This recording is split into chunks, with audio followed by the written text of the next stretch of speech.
Welcome back. This is still Signature Morning on Signature Television. And next we're going to be talking about state policing. Now we have our guest in the studio. His name is Obiora Nnaemeka, General Manager, Sona FM, right? Sona FM. Sona FM. Welcome, Mr. Obiora. Good morning. Good morning. And welcome. Good morning.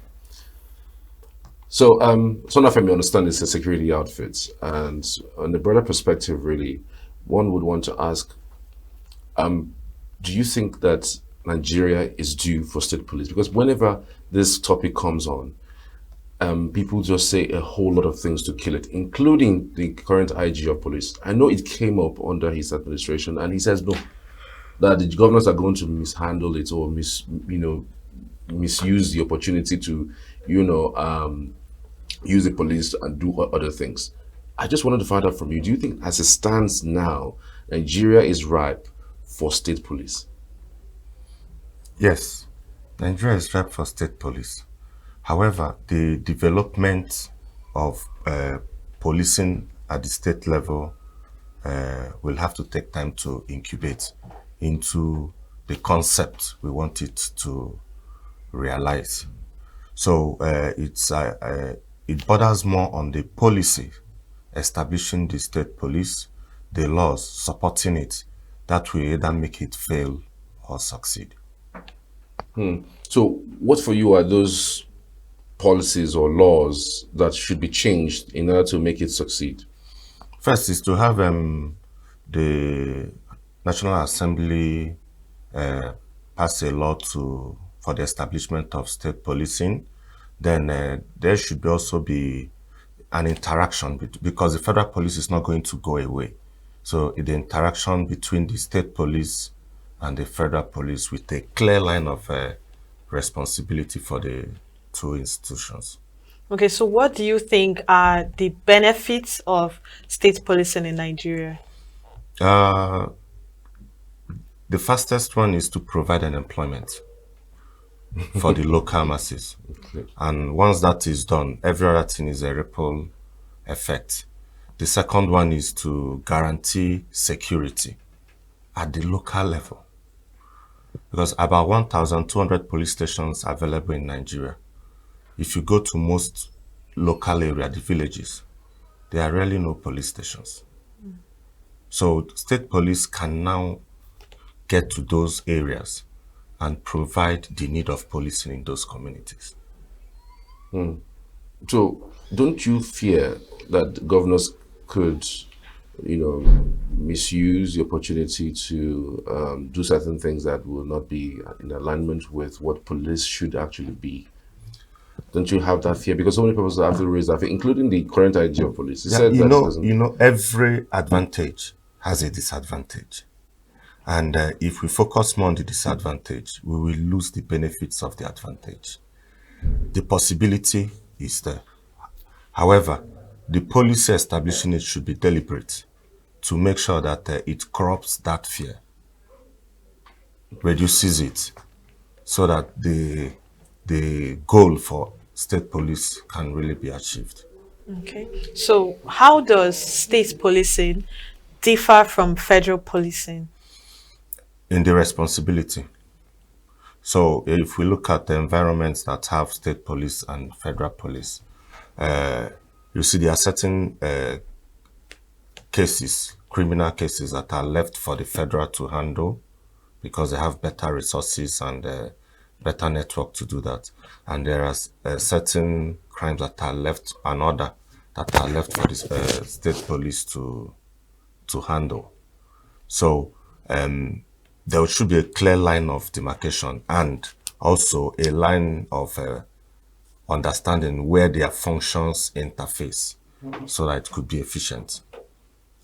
Okay. How efficient do you think it would be? Because, sometimes, even in the developed world, you hear things like the states, a security system does not agree with the investigations done by the federal, levels, and then you find conflicts within a particular issue, in that manner, especially when a government is not in alignment in terms of political party with the federal. There is always room for conflict resolution. So if we are planning for a state police and we are not putting conflict resolution processes in place, because it must arise. So there must be conflicts, and it must be, a resolution has to be got for whatever the issue is to move forward. If you say that we are ready for state police, why do you think the IG of police think we're not ready? That it's not something that is visible now? Okay, first of all, respectfully for the IG, I would say clearly that the kind of information that comes to him doesn't come to me. So he may be coming from the point of view of the information available to him. But for me, I think that just like our democracy is growing over the years, so state policing will not give the functions, on the functions immediately. However, it will gradually grow into what we intended to do for Nigerians. Yeah. Okay. Yeah. Okay, so why has the topic of state policing become such a big debate in Nigeria?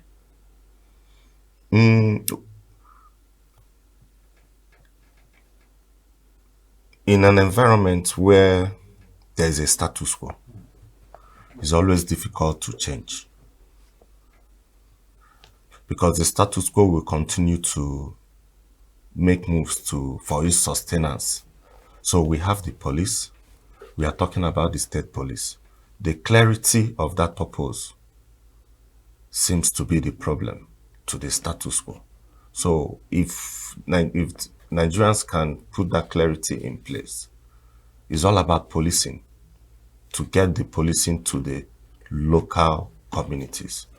Once that is put in place, I think it will douse that fear. Okay.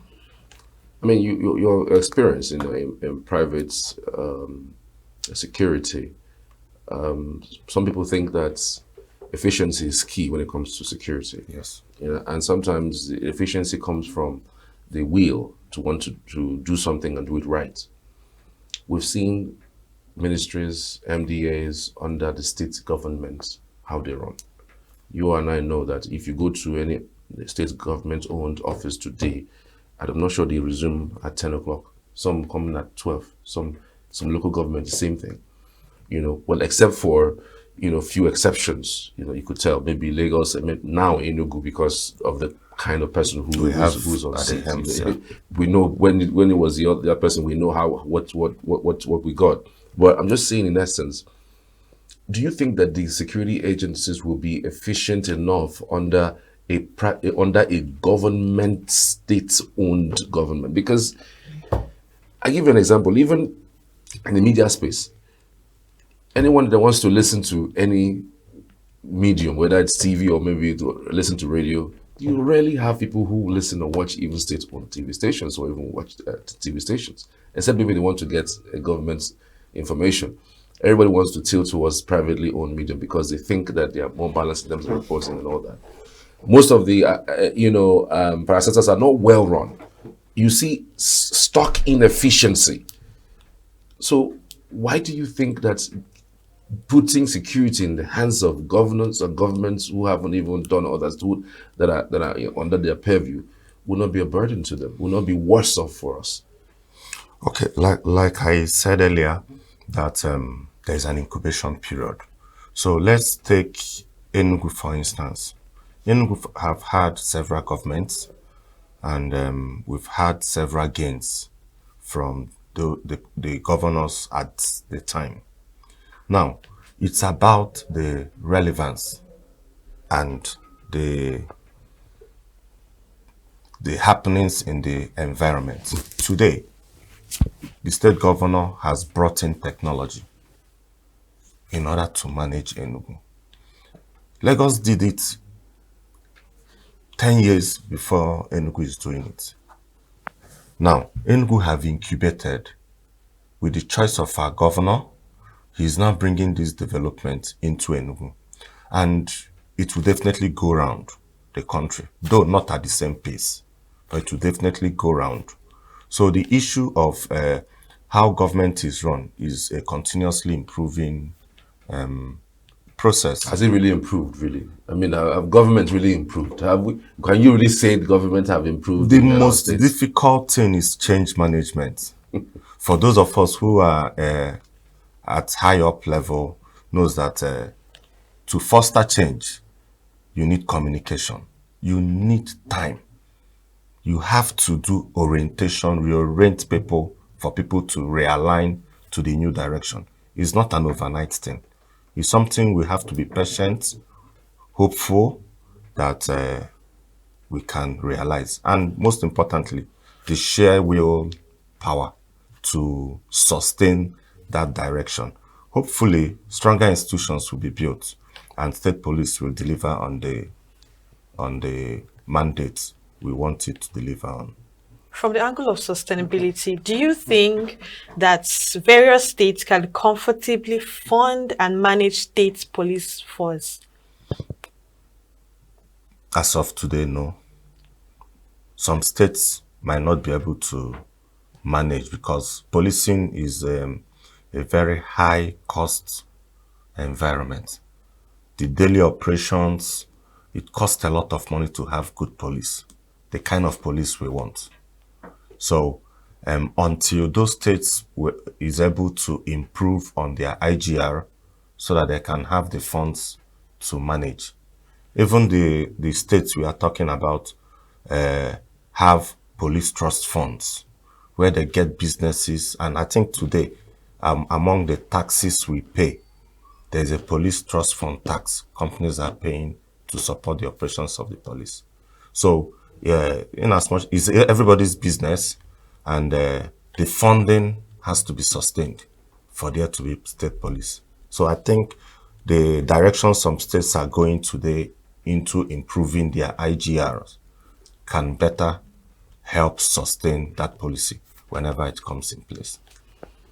Okay, so for policing for the entire country, I mean, there are some time ago, because of this heightened insecurity situation, we had a Southwest governors meeting to create something called Amoteku. Has Southeast do Ebubagu? I don't know to what extent that has even worked for the Southeast, but Amoteku, we see them every now and then, you know, interfacing with civilians and getting things done. I'm just wondering whether, you know, it's a subset of what we will see, you know, when the state police eventually come on. Do you see efficiency with what these two Regions, regions with what we've had? like I said, is about the funding. If the funding cannot be sustained, it will gradually wane. And that gap in funding can now allow one or two people to hijack the process.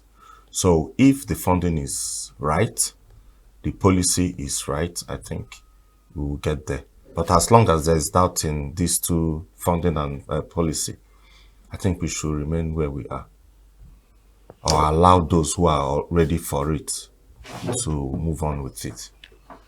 Okay, so speaking of funding, I mean, we all know that our police are not the best remunerated police force in the continent. In fact, that's why they stand on the road and they pick monies from people. You see them every now and then. In fact, this is December. You can point at one particular juncture. You know that when you go through, just stand there for a few minutes, you see them collecting money. Isn't that disgraceful? It's disgraceful. For what it is, it is.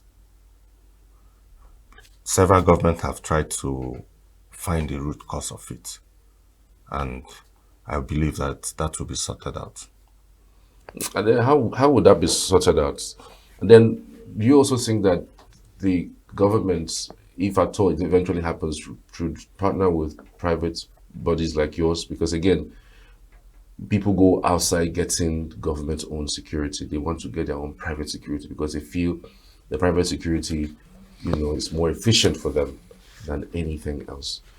Do you think there must be some sort of collaboration between government and private sector in order to make policing and security a lot better? The collaboration is already existing between government and private sector. That needs How to is be it? deepened. Okay.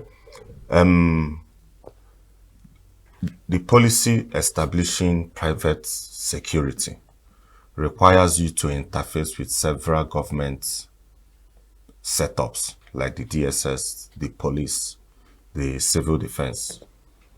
So that collaboration is continuously going on. There's collaboration in the areas of training, information gathering. So they require specific information gathering from the private businesses to support the works of the police, the works of the DSS, or the works of the civil defense. So Okay. collaboration is going on.